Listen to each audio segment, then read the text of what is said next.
نبی کریم علیہ السلام نے حضرت عبداللہ ابن عباس رضی اللہ تعالیٰ عنہ سے فرمایا، عبداللہ ساری دنیا مل کے تیرا بھلا کرنا چاہے کر نہیں سکتی جب تک رب نہ چاہے،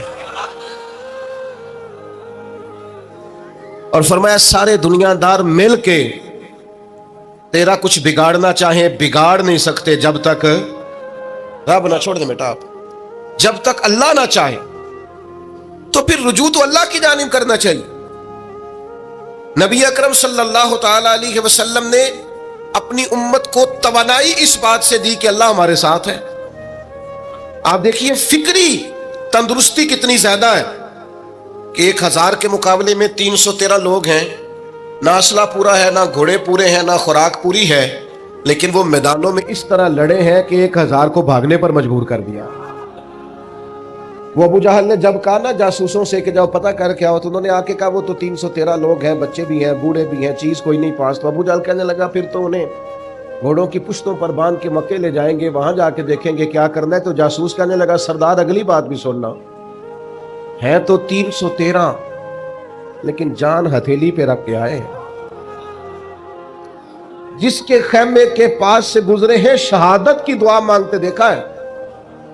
ان کی آنکھوں سے چمکتی ہوئی روشنی اور ان کے لفظوں سے پھوٹتا ہوا ولولہ اور ان کی آوازوں سے نکلتا ہوا دبدبا کسی جگہ بھی انہیں کمزور نہیں ہونے دیتا، ان کے اندر کہیں بھی کوئی کمزوری نہیں آنے دیتا۔ غریبی کا نام لے کے سارا دن پریشان ہونا، غریبی کا نام لے کے اپنے آپ کو مظلوم ثابت کر کے لوگوں کو مدد پر اکسانا بندہ مومن کا یہ طریقہ نہیں ہے۔ اپنی توجہ اللہ کی جانب کرے، نبی رحمت علیہ السلام کی بارگاہ میں استغاثہ پیش کرے، لیکن دنیا داروں کو مائل کرنا، لوگوں کی جیبوں کی طرف دیکھنا، یہ مومن کی شان گردن کو جھکا دیتا ہے خیرات کا پتھر۔ جہاں میں مانگنے والوں کے سر کبھی اونچے نہیں ہوتے، اور غیرت ہے بڑی چیز جہان تگ و دو میں۔ بھائی آپ طاقتور بنے۔ دیکھیں نا ایک نوجوان نے آ کے حضور کی بارگاہ عالی مرتبت میں عرض کیا تھا، یا رسول اللہ صلی اللہ علیہ وسلم غریب ہوں کچھ دیجئے۔ تو حضرت جابر بن عبداللہ رضی اللہ تعالیٰ عنہ فرماتے ہیں ہم نے حضور سے بڑا کچھ سنا، یہ لفظ نہیں، لفظ لا، یعنی میرے پاس نہیں ہے، یہ ہم نے حضور سے سنا ہی نہیں۔ ایسا کوئی محبوب کہیں ہوگا نہ کہیں ہے، بیٹھا ہے چٹائی پہ مگر عرش نشیں ہے، اور ملتا نہیں کونین کو کیا کیا تیرے در سے، بس ایک لفظ نہیں ہے جو تیرے لب پہ نہیں ہے۔ اور یہ فاضل بریلوی رحمت اللہ علیہ کا انداز بھی دیکھیے، کہتے ہیں واہ کیا جود و کرم ہے شہ بتہا تیرا۔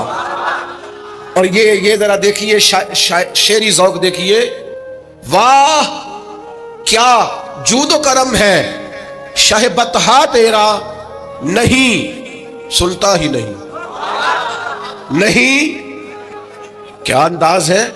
اب یہ کیسی زبان ہے اور کیسا یہ محاورے کا استعمال ہے، جو شعری ذوق رکھتے ہیں وہ سمجھیں، کہتے ہیں نہیں سنتا ہی نہیں، کون؟ مانگنے والا تیرا۔ یا رسول اللہ آپ سے مانگنے والا نہیں سنتا، حضور عطا کرتے۔ اور ایک جگہ پہ فرماتے ہیں میرے کریم سے گر قطرہ کسی نے مانگا، دریا بہا دیے ہیں دربے بہا دیے ہیں۔ حضور تو دیتے، پر نوجوان نے جب آ کے عرض کی نا یا رسول اللہ صلی اللہ علیہ وسلم کچھ دیجئے، وہ جوان ہو، چڑھتی جوانی ہو، اور پھر وہ سوال کرے۔ ہمارے ساتھ ایک دوست پڑھا کرتا تھا، یہ 3 مہینے کی چھٹیاں ہوتی تھی تو وہ مستریوں کے ساتھ مزدور لگ جاتا۔ ہم نے اسے کہا یار تو مطلب 9th 10th کے اندر مزدوری کرنے جانا، تو کہندا سی یار میں قد میرا ایڈا بڑا ہوں، ابا جی کو مانگ دیا شرم آؤندی۔ یہ سوچ نوجوانوں میں پیدا ہونی ضروری ہے، اب میں ابا جی سے مانگوں، مجھے تو دینا چاہیے۔ اس نے آ کے عرض کی یا رسول اللہ صلی اللہ علیہ وسلم کچھ دیجئے، تو حضور فرمانے لگے تیرے پاس کچھ بھی نہیں۔ اس نے کہا ایک پیالہ ہے میرے پاس گھر میں اور ایک کمبل ہے۔ اتنا غریب بندہ ہے کوئی محفل میں جس کے گھر میں ایک ہی پیالہ ہو، ایک ہی کمبل ہو؟ کوئی بھی نہیں اتنے بڑے مجمع میں۔ لیکن اگر کوئی ہماری غریبی کا رونا پوچھے تو میرا خیال ہے ہر تیسرا بندہ دوسرا بندہ غریب ہے، اور بڑا ہی غریب ہے۔ ایک پیالہ ایک کمبل، کریم نے فرمایا لے کے آؤ، وہ لائے۔ تو محبوب فرمانے لگے کون خریدے گا؟ ایک نے کا 1 دینار، ایک نے کا 2 دینار. محبوب نے بولی لگوا دی، 2 دینار کا بیچ دیا. فرمایا جا 1 دینار کی روٹی لے جا. یہ نوجوانوں کو فکر دی کہ وہ انویسٹمنٹ بھی تم نے ذات سے اپنے گھر سے لینی ہے. وہ 10-15 ہزار کا ٹھیلا بھی کسی سے نہیں کہنا تو لگا کے دے. جاؤ 1 دینار کا کھانا لے جاؤ، 1 دینار کا کلاڑا خرید کے لاؤ. صحابہ فرماتے ہیں وہ کلاڑا لایا، پر نصیب دیکھو اس کلاڑے میں دستہ نبی کریم نے اپنے دستے مبارک سے لگایا. فرمایا جا جنگل میں جا کے لکڑیاں کاٹ اور بیچ، کھا بھی اور کھلا بھی، پی بھی اور پلا بھی، 10 دن مجھے نظر نہ آنا. یارو یہ کیا بات ہوئی؟ مایوس رہنا، کمزور رہنا، فلانے نے میرے ساتھ تعاون نہیں کیا تو میں پیچھے رہ گیا، فلانے نے ہاتھ نہیں پکڑا. تو اپنی دنیا آپ پیدا کر، اگر زندوں میں خود جد و جہد کر، میدان میں اتر، ہمت کر. حضرت حسن بصری رحمت اللہ علیہ کے پاس ایک نوجوان نے آ کے عرض کی حضور بس آج کے بعد میں نے کام نہیں کرنا. فرمایا تمہیں کیا ہوا ہے؟ کہنے لگا آج میں نے عجیب منظر دیکھا ہے. میں نے دیکھا ہے کہ ایک شیر نے شکار کیا بکرے کا، آدھا کھایا ہے، آدھا منہ میں پکڑ کے پہاڑی پہ چڑھ گیا. وہاں ایک نابینا لومڑی بیٹھی تھی، باقی کا اس نے اسے کھلایا ہے. تو حضور میں یہ سمجھ گیا ہوں کہ جو رب اس نابینا لومڑی کے لیے بندوبست کرتا میرے لیے بھی کرے گا، لہذا میں نے کام نہیں کرنا. حضرت حسن بصری بڑا مسکرائے، فرمانے لگے کہانی میں کردار تو نے 2 دیکھے، ایک شیر ایک لومڑی. فرمانے لگے کیا بات ہے تیری، تو نے لومڑی بننے کا پروگرام بنایا، شیر بننے کا کیوں نہیں بنایا؟ تو شیر بننا، شکار کر، خود بھی کھا دوسروں کو بھی کھلا. یہ کیا بات ہوئی؟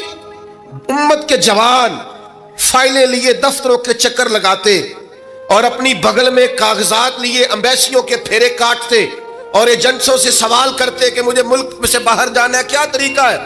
یہاں رہ کے بھی محنت ہو سکتی ہے، اپنی مٹی پہ چلنے کا سلیقہ سیکھو. سنگ مرمر پہ چلو گے تو پھسل جاؤ گے. دوستو سنو، میرے کریم نے فرمایا جا لکڑیاں. ایک پیشہ برا ہے میرے بھائیوں، ایک پیشہ، وہ ہے کسی کے آگے ہاتھ پھیلانا. باقی دنیا میں کوئی پیشہ برا جو ٹھیلا لگاتا ہے اور مالٹے بیچتا ہے اور سیب بیچتا ہے، بڑا عزت والا آدمی. یہ شارٹ کٹ چھوڑ دو، دوسروں پہ بھروسہ کرنا چھوڑ دو.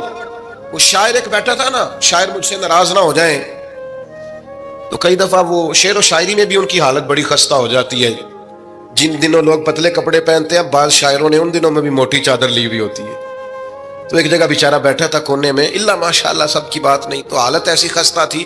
ایک بندہ 5 روپے پھینک گیا، تو تھا خوددار، بڑی تکلیف کو اٹھا اپنے پیسے. تو اس نے کہا آپ کی حالت بتا رہی ہے، آپ کو ضرورت ہے. اس نے کہا ضرورت پڑی تو اللہ رسول سے مانگوں گا،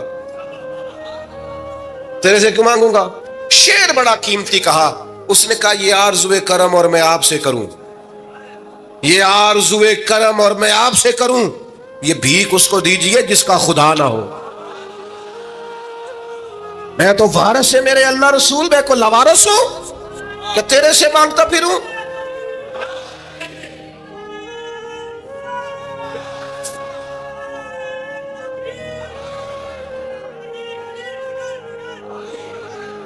ماشاءاللہ ماشاءاللہ.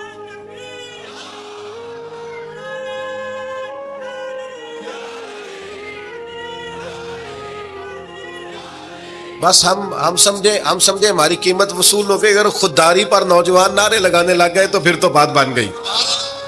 لگتا ہے محنت کا ارادہ بن گیا ہے. انشاءاللہ تعالی کشکول ٹوٹنے کا ٹائم آ گیا ہے. کرم کی برکھا برسے گی، یہی ملت کا جوان قیادت کرے گا. اور یاد رکھنا ہمیشہ قیادتیں غریبوں کے بچوں نے کی ہیں، جنہوں نے آدھی قیمت پہ کتابیں لے کے پڑھی ہیں، بڑی ڈگریاں انہوں نے حاصل کی ہیں.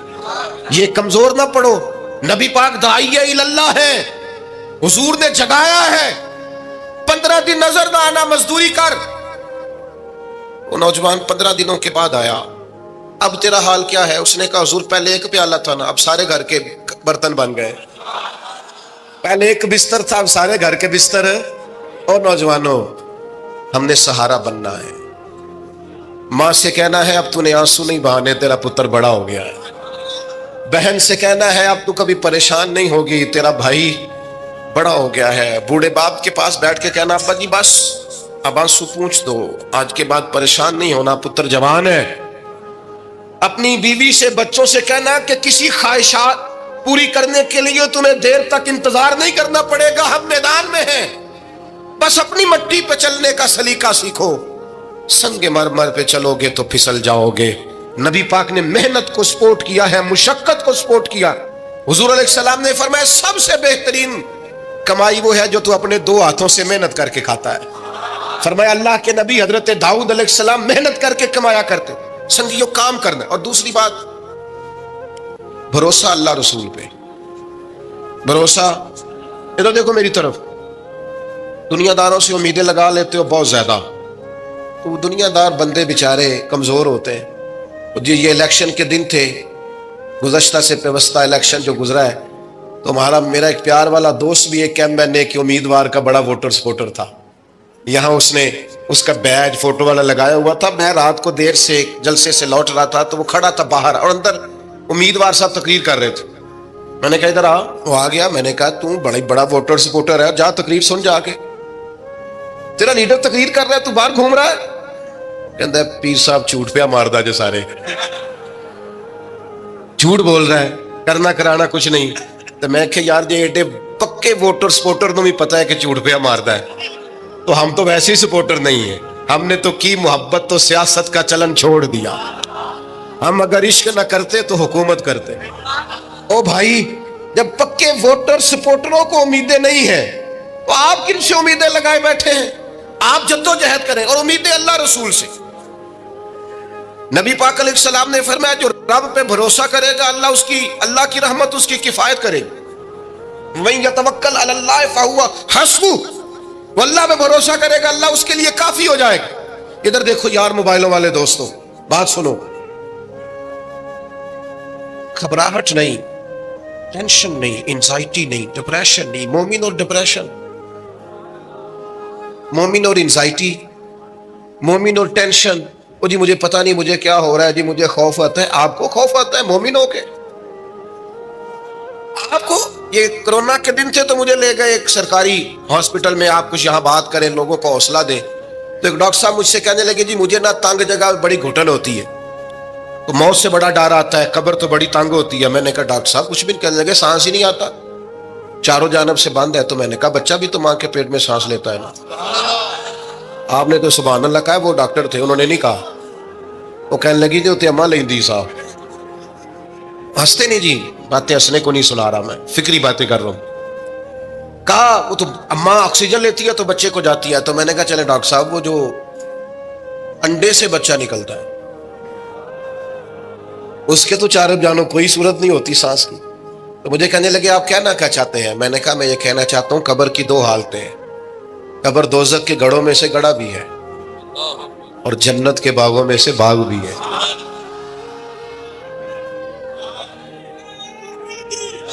سنو یار، اللہ آپ کو خوش ہو، ماشاء اللہ۔ سنیں جی سنیں، میں نے کہا اگر کسی کا یہ ذہن بن جائے کہ مرنے کے بعد میں نے باغ میں جانا ہے، ایک منٹ کے لیے سوچو نا یار، یعنی ادھر قبر بند ہوئی تو نیچے باغ، اور باغ بھی معمولی نہیں، جنت کے باغوں میں سے باغ، اور باغ ایسا شاندار جس میں آنکھ کھلی تو پہلی زیارت ہی مدینے والے معبود کی۔